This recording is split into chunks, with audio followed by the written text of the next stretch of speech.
Ating alamin at pag-usapan kung saan nga ba nagsimula ang DRT o ang Doña Remedios Trinidad na tinaguri ang tourist capital ng Bulacan. Ang Doña Remedios Trinidad ay pangalan na hango sa ina ng dating First Lady Imelda Marcos. Ang kanyang buong pangalan ay Remedios de Guzman Trinidad, o mas kilala sa tawag na Miding ng mga taga-Bulacan. Ito ay nabuo sa pamamagitan ng dating Pangulong Ferdinand Marcos.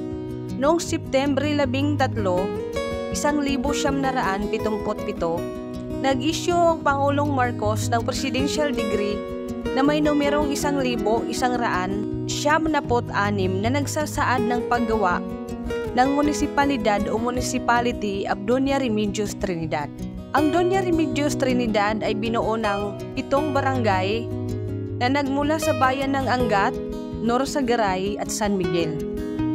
Sa pamamagitan ng mga bayan na ito, upang mabuo ang Doña Remedios Trinidad at maging isang munisipalidad, ibinigay ng mga bayan ng Angat, Norsagaray at San Miguel ang ilang bahagi ng barangay na nasasakop sa kanilang bayan.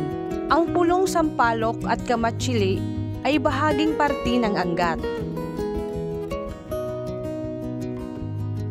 Ang Bayabas at Kabayunan naman ay nagmula sa bayan ng Norsagaray.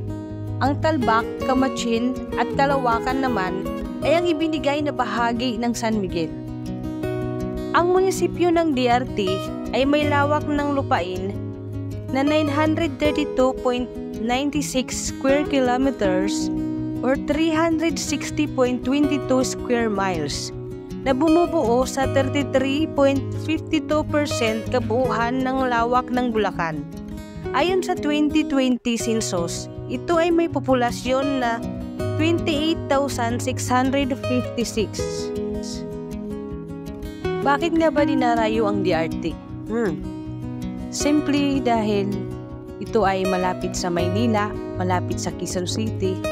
Iba't ibang mga riders ang bumababa o umaakyat sa DRT sapagkat ito ay may napakagandang iba't ibang falls, mga overlooking view, mga scenic view na pwede nyong ma-enjoy, ma-explore.